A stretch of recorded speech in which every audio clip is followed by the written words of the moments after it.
get to understand something very important. You can use ng-if. You can use ng-containers. So this is the next thing we're going to talk about.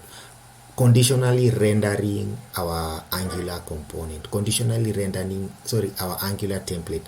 Whether the template should be visible or not. That is what we are going to be talking about in the next topic. Okay.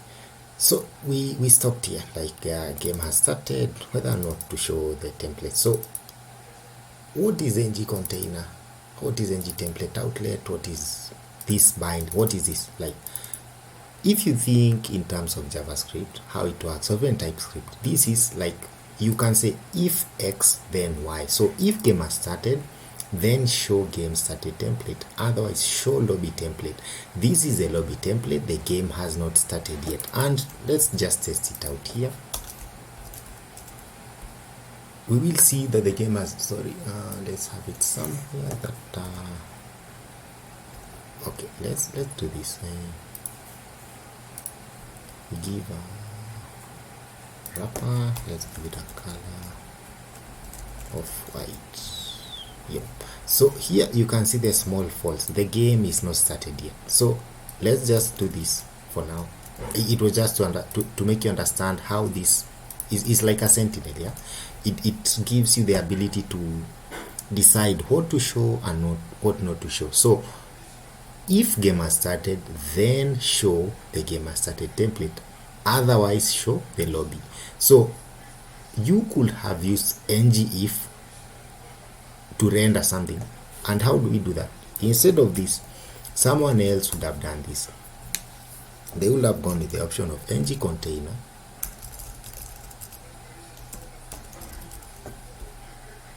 and then they just have it this here,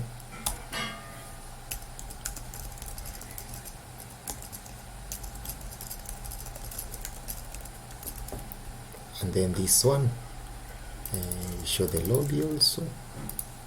We show the lobby.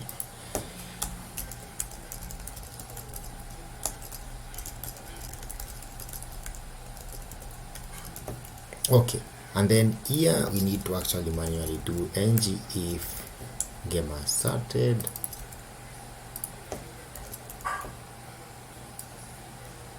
and then for this one, you guessed it right, ng-if game has not started.